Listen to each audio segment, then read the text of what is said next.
Apalagi kalau kita mendengar satu alasan, negara tidak mampu menggaji perangkat desa, APBN tidak sanggup menggaji perangkat desa. Tapi pada saat yang lain kita mendengar profesi yang lain mendapatkan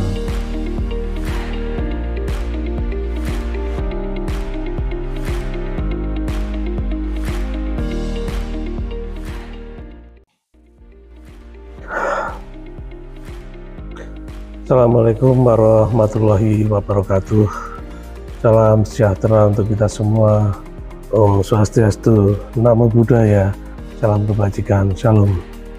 Saudara-saudara, keluarga besar Dewan Pengurus Nasional Persatuan Perangkat Desa dimanapun berada, saudara-saudara perangkat desa di seluruh negeri. Yang pertama dan utama tentunya, semoga kita selalu diberikan kesehatan, sehingga kita terus dapat mengabdikan diri kita untuk membangun negeri dari desa. Saudara, beberapa kesempatan yang lalu dalam rapat bersama Menteri Desa dan Komisi 5 DPR RI, kita menyaksikan bersama dan mendengarkan bersama tentang usulan masa jabatan kepala desa dan perangkat desa oleh Menteri Desa di Komisi 5 DPR RI. Saudara mencermati apa yang menjadi pembahasan dalam rapat Menteri Desa bersama Komisi 5 DPR RI, ada beberapa catatan yang harus kita cermati dan kita sikapi. Pak Tamanuri, silakan Pak Tamanuri. Assalamualaikum warahmatullahi wabarakatuh. Bahwa Bapak sangat antusias untuk memperjuangkan masa kerja kepala desa jadi 9 tahun. Memang ada baiknya dan ada nggak baiknya. Masa 9 tahun ini kalau digunakan oleh kepala-kepala desa yang berleha-leha, itu tidak ada manfaat sama sekali. Tapi kalau kepala desanya betul-betul bekerja, ini banyak manfaatnya. Dan menurut saya, justru banyak yang tidak bermanfaat. Kenapa? Karena mereka tidak dikejar oleh masa kerja mereka. Dan kita lihat juga, kan Pak Bupati, Pak Wali Kota 5 tahun, Pak Gubernur 5 tahun, Pak Menteri 5 tahun, Pak Presiden 5 tahun. Nah ini, kemudian penjelasan Bapak bahwa justru kalau dia sampai 9 tahun ini, maka hasil yang bisa dikerjakan, kinerja mereka bisa maksimal.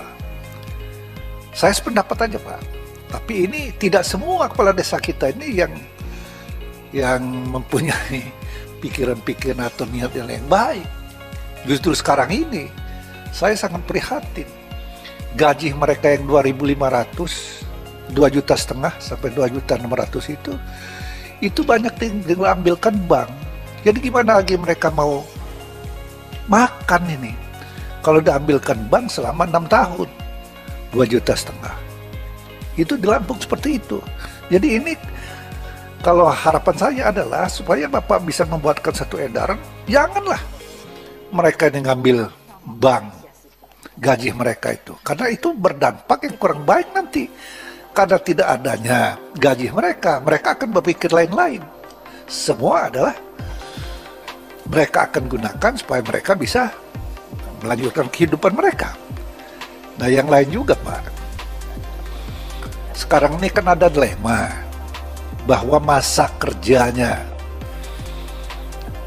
perangkat desa, kadus, kaur dan kepala RT itu adalah masa kerja umur. Jadi umur 60 tahun. Sedangkan kepala desanya umurnya masa kerjanya 6 tahun. Nah, jadi ini kan tidak seimbang. Kalau pas kepala desanya nanti yang terpilih itu tidak dapat dukungan waktu pemilihan dari para kepala dusun dan kepala RT ini atau kaur-kaur ini, maka tentu waktu mereka melaksanakan tugas itu tidak akan sejalan. Nah, bagaimana ini saya harapkan kepada Bapak supaya kiranya bisa kita pikirkan untuk merubah undang-undang kita ini, disamakanlah masa kerjanya. Kadus juga, Kaur juga, 6 tahun juga sesuai dengan masa kerja kepala desa supaya seimbang dia. Kalau enggak, nanti ya enggak semuanya cocok sama kepala desa itu yang perangkatnya di bawah itu. Nah, kalau enggak cocok, ini yang jadi masalah, Pak. Jadi dia mencari-cari kesalahan kepala desanya untuk dijatuhkan sehingga menghambat jalannya roda pemerintahan. Terima kasih. Assalamualaikum warahmatullahi wabarakatuh. Yang pertama adalah tentang masa jabatan kepala desa, di mana usulan 9 tahun untuk masa jabatan kepala desa menjadi pembahasan yang sangat serius pada saat itu, dan kita mendengar bersama ada yang memiliki pandangan yang beragam.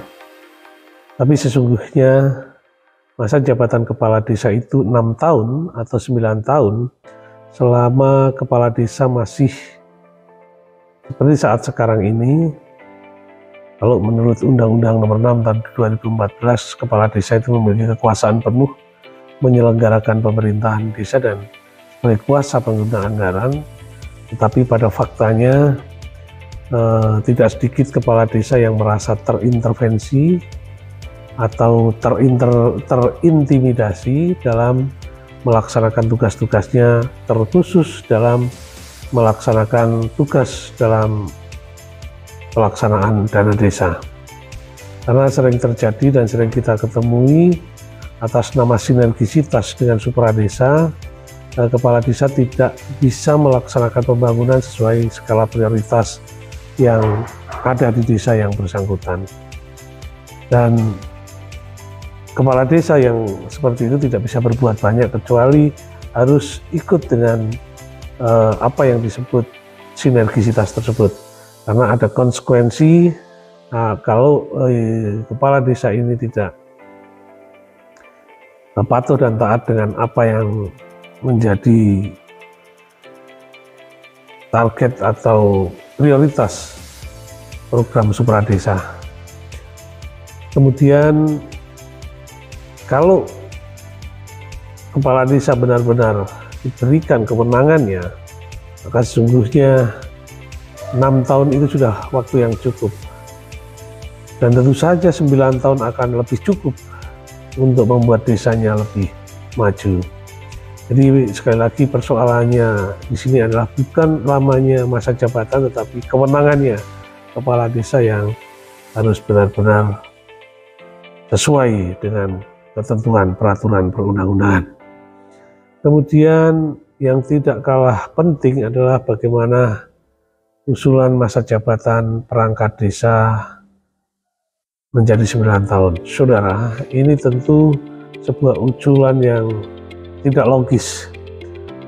Sebuah usulan yang menurut pendapat saya tidak akan memajukan desa, tetapi justru akan menghambat atau merusak pembangunan desa. Karena pembangunan desa itu diperlukan berkelanjutan.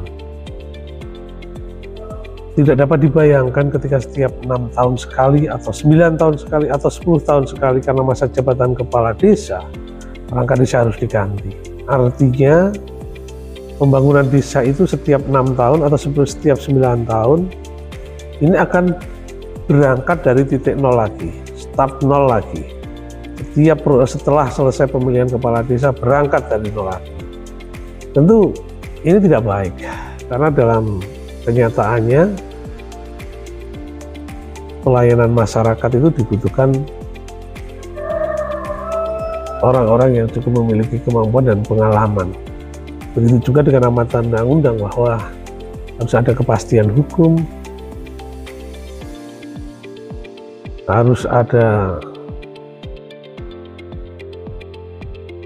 harus profesional dan akuntabel dan lain sebagainya. Nah, ini tentu saja sekali lagi menjadi tidak logis ketika ada usulan masa jabatan perangkat desa sesuai dengan masa jabatan kepala desa. Pasti tidak logis, dan tentu saja ini tidak mempercepat pembangunan desa, tetapi itu menghambat pembangunan desa, karena setiap masa jabatan kepala desa harus ada pergantian kepala desa. Kalau kemudian alasannya adalah dampak politik pasca pemilihan kepala desa, saudara, kita tahu bahwa pemilihan kepala desa itu adalah proses pemilihan langsung tertua di negeri ini. Sejak dahulu kala proses pemilihan kepala desa ini adalah proses langsung, dan masyarakat sudah cukup terlatih, masyarakat sudah cukup familiar dengan proses pemilihan kepala desa. Asal pemilihan kepala desa berjalan normal dengan trik-trik yang biasa-biasa saja seperti pemilihan kepala desa pada umumnya, maka ekses paskanya tidak akan sedramatis info-info yang provokatif untuk menghadapi situasi pasca pilkades. Warga sudah terbiasa karena sudah lama proses pilkades ini, sehingga sekali lagi bukan berapa lama masa jabatannya, tetapi seberapa besar tanggung jawabnya, kewenangannya kepala desa terpilih. Yang kedua, saya menjadi sedih ketika ada ungkapan salah satu anggota DPR RI menyatakan gaji kepala desa diajukan ke bank. Begitu juga dengan perangkat desa. Aduh, gimana ceritanya? Apakah kemudian kepala desa tidak boleh punya hutang? Itu pertanyaannya. Lalu apakah perangkat desa juga tidak boleh punya hutang? Sementara negara belum memberikan kesejahteraan bagi kepala desa dan perangkat desa.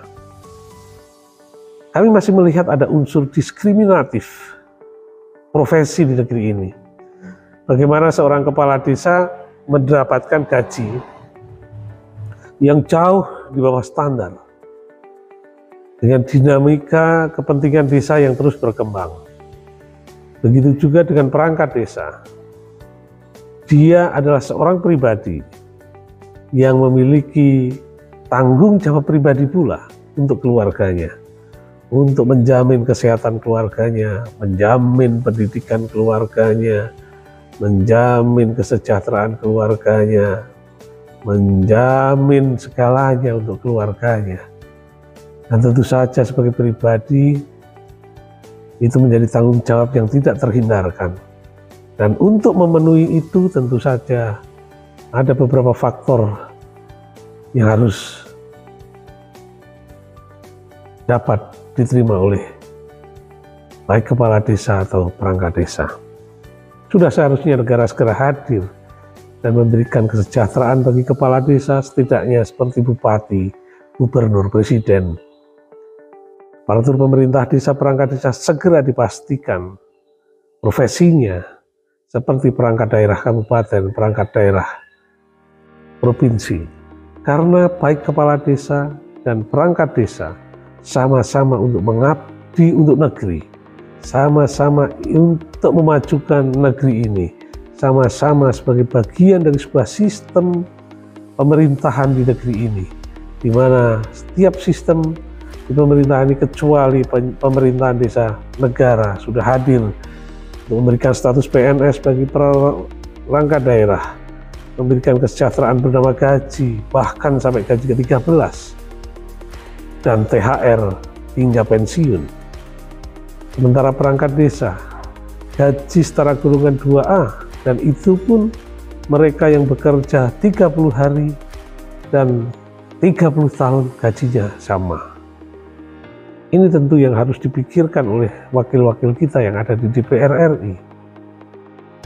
Jangan kemudian, mohon maaf, dipersalahkan ketika kepala desa dan perangkat desa mengagunkan gajinya untuk kesejahteraan dia, mengagungkan gajinya diperbankan, tetapi ada tanda kutip anggota DPR RI yang menyayangkan itu, bahwa kepala desa, perangkat desa sama-sama pribadi yang juga memiliki tanggung jawab keluarga. Dan kalau kita cermati pula kinerja kepala desa membangun desanya, tentu sama dengan bupati membangun kabupatennya, gubernur membangun provinsinya, dan presiden membangun negaranya. Sehingga sudah selayaknya kesejahteraan kepala desa harus diperhatikan oleh negara. Begitu juga dengan perangkat desa, mereka bekerja seperti PNS. Mereka punya kantor, mereka punya seragam, setiap hari dia harus berjibaku dengan tugas dan tanggung jawabnya. Tidak beda jauh dengan PNS-PNS itu. Sehingga kalau memang negara hadir, tentu saja desa akan semakin berdaya, desa akan semakin maju. Dan sekali lagi, perangkat desa sudah layak untuk mendapatkan kepastian status perangkat desanya sebagai profesi. Dan tentu saja karena profesi-profesi yang lain sudah mendapatkan kesejahteraan dari negara, apa salah dan dosa perangkat desa sama-sama mengabdi untuk bangsa dan negara. Apalagi kalau kita mendengar satu alasan, negara tidak mampu menggaji perangkat desa, APBN tidak sanggup menggaji perangkat desa. Tapi pada saat yang lain kita mendengar profesi yang lain mendapatkan sertifikasi, mendapatkan remunerasi, mendapatkan gaji ke-13, mendapatkan THR, dan lain sebagainya. Itulah derita perangkat desa. Kiranya demikian, saudara, perangkat desa dimanapun berada, mari kita terus berjuang agar pengabdian kita untuk desa, agar kinerja kita untuk bangsa ini segera hadir dan memberikan kepastian status bagi kita dan kesejahteraan kita seperti profesi-profesi yang lain. Hanya demikian, kurang lebihnya mohon maaf. Wassalamualaikum warahmatullahi wabarakatuh. Salam sejahtera untuk kita semua. Om Swastiastu, Namo Buddhaya, salam kebajikan, shalom.